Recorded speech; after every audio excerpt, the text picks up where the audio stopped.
Não precisa ser químico ou trabalhar num laboratório para estar em contato com reações químicas. A chama do gás queimando no fogão, o cozimento de alimentos, a ferrugem formada no ferro. São alguns exemplos de reações químicas que fazem parte do nosso dia a dia. Afinal, o que é uma reação química? Bom, eu vou fazer uma demonstração.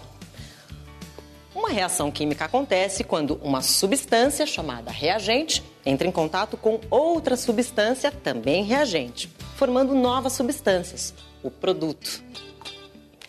Que no nosso caso aqui é o gás carbônico, que sobe em forma de bolhas. Oi, Guilherme. Tudo bem? Carla, tudo bem? Tudo jóia. Olha só, hoje eu também vim para o laboratório para aprender um pouco mais sobre as reações químicas. Que ótimo. E qual foi a última reação que você fez? Olha, a última que eu fiz foi mergulhar um comprimido efervescente em um copo de água. Olha que interessante, uma bela reação, não é? E para começar essa conversa, eu achava interessante a gente estudar um pouquinho o conceito de óxido-redução primeiro. E para ilustrar esse conceito, vamos fazer uma reação de óxido-redução com alguma coisa que a gente tem na cozinha da gente também, que é a palha de aço.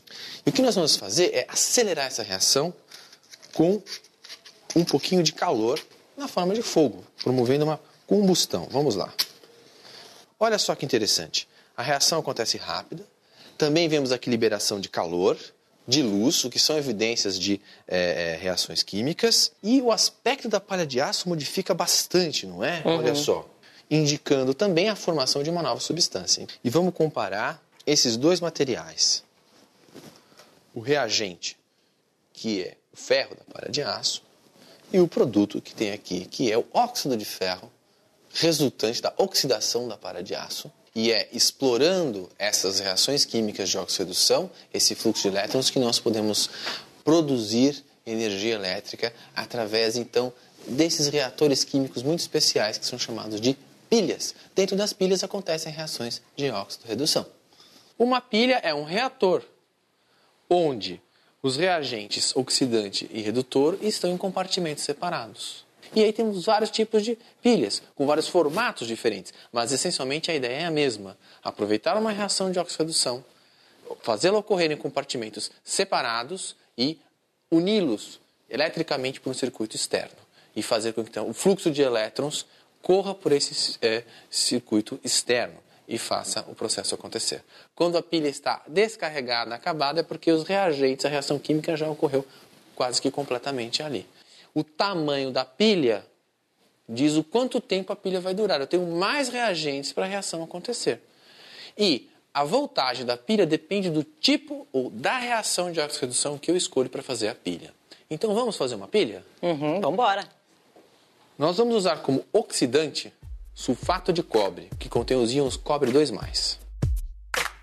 E como redutor, eu vou usar o metal zinco. Então eu tenho uma substância na forma metálica, que será oxidada, que é o zinco metálico, e uma outra substância, o cobre, na forma de sal, na forma iônica, não é? Que é o sulfato de cobre, que é aqui o sal. Eu vou mergulhar a chapa de zinco nessa solução e nós vamos observar a reação química, o tipo de reação química de oxirredução que nós vamos usar para construir nossa pilha posteriormente.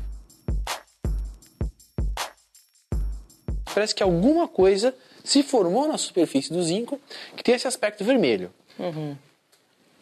Isso é uma plaquinha de cobre, cobre metálico. Aqui nós temos o cobre iônico, não é? Sim. Cobre 2+. Então, por aqui dá pra gente ver que o que está sobre a placa de zinco é cobre metálico. Então, nesta reação de oxirredução, o zinco foi corroído e transformou-se em íons zinco, que ficaram aqui na solução. Que eu não posso ver, assim, muito facilmente, porque o zinco é incolor. Mas o cobre que estava na solução, era oxidante, ele é reduzido. E ele se deposita sobre a superfície do metal. Então aconteceu uma reação direta entre os íons da solução e a superfície do metal e formou-se o cobre reduzido na superfície do metal.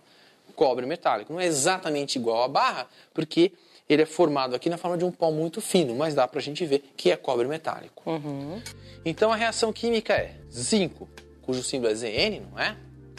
Sólido na plaquinha, porque eu estou com uma substância simples, né? Mais cobre, que está em solução na forma de cobre 2+, e eu vou representar aqui com Aq de aquoso, sofre uma reação química, representada pela seta, e origina o quê? O zinco 2+, que foi para a solução na forma iônica, que é incolor, nós não vimos, mais o outro produto que é o cobre metálico, que se depositou sobre a placa de zinco. Nesta reação, então, o zinco é o redutor e foi oxidado. Então, o zinco é convertido a zinco 2+. Nesse processo, ele perdeu 2 elétrons. E o cobre é reduzido a cobre 0. Ele ganhou 2 elétrons. Zinco é oxidado, cobre é reduzido. Já é possível gerar uma corrente elétrica que eu possa aproveitar? Ainda não, Carla. Aqui nós apenas temos uma reação de oxirredução que nós podemos, então, usar para produzir uma pilha. Mas para produzir a pilha, eu vou ter que separar as coisas de modo que os elétrons que saem do zinco e vão para o cobre percorram o circuito elétrico. De um lado da pilha, eu tenho que ter, então, o zinco metálico, certo? De outro lado da pilha, eu tenho que ter o cobre iônico.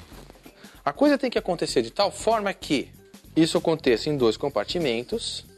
Mas se eu só colocar esses 2 reagentes nos 2 compartimentos, não acontece reação nenhuma. Então eu tenho que fazer uma ligação no circuito externo. Os elétrons, através de um fio, estariam conectados no zinco metálico, saem da placa de zinco, realizam o trabalho que eu quero fazer, por exemplo, acender uma lâmpada e atingem a solução. Só que simplesmente colocá-los na solução assim não funciona. Então, nesse processo, o zinco sofrerá uma reação e será convertido a zinco 2+. E o cobre sofrerá uma reação e será reduzido a cobre 0. Esses 2 elétrons perdidos pelo zinco vão circular no circuito externo, atingir o compartimento, chegar até o compartimento onde eu tenho o cobre, e o cobre receberá esses 2 elétrons e será reduzido a cobre 0.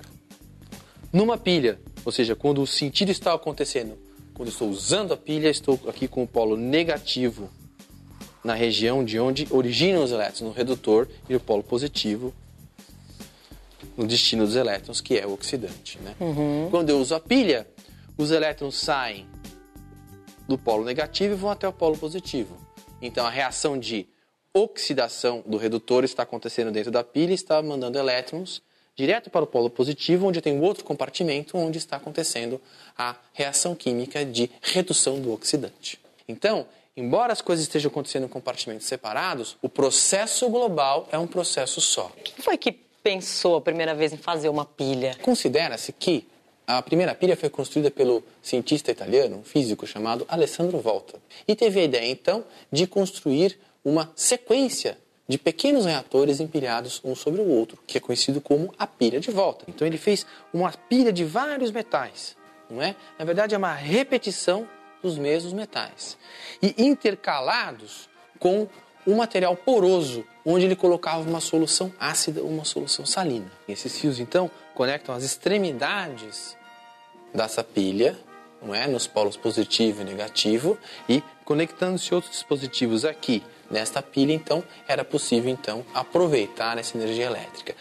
Então é essa pilha de volta que a gente vai construir? Não exatamente, Carla. Nós vamos construir uma pilha que é chamada de pilha de Daniell, que foi uma pilha que foi desenvolvida por um outro cientista 30 anos depois do Volta, na continuidade desses trabalhos.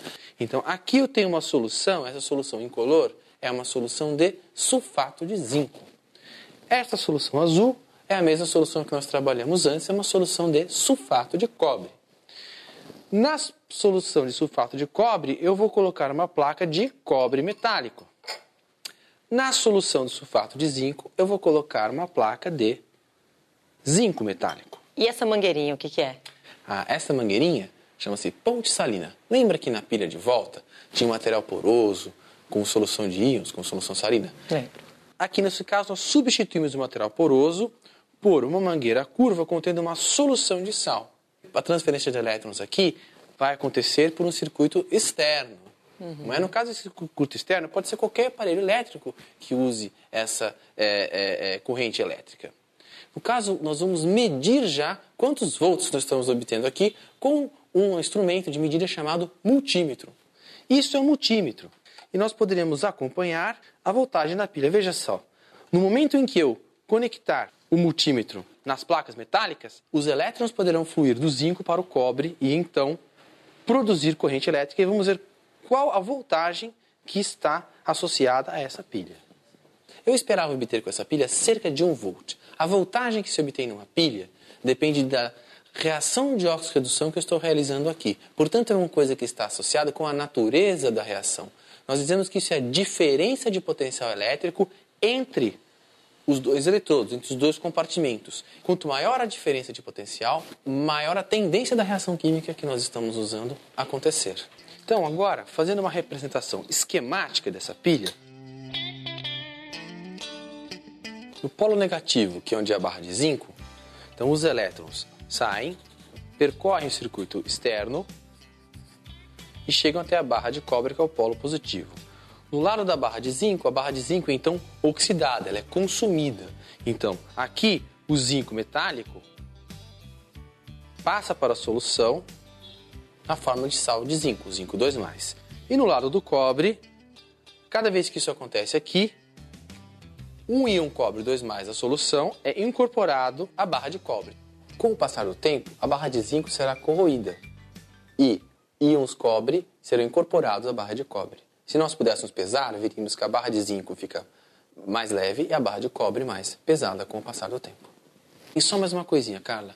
Muitas pilhas empregam reações químicas que envolvem ainda metais pesados, metais que são tóxicos para nós, tóxicos para os outros seres vivos e que, portanto, não podem estar no meio ambiente. Por isso, é fundamental que a gente jamais descarte uma pilha em lixo comum. Sempre descarte a pilha no lixo para pilhas que você encontra perto da sua casa. Verdade, muito bem lembrado. Então, bons estudos e até a próxima.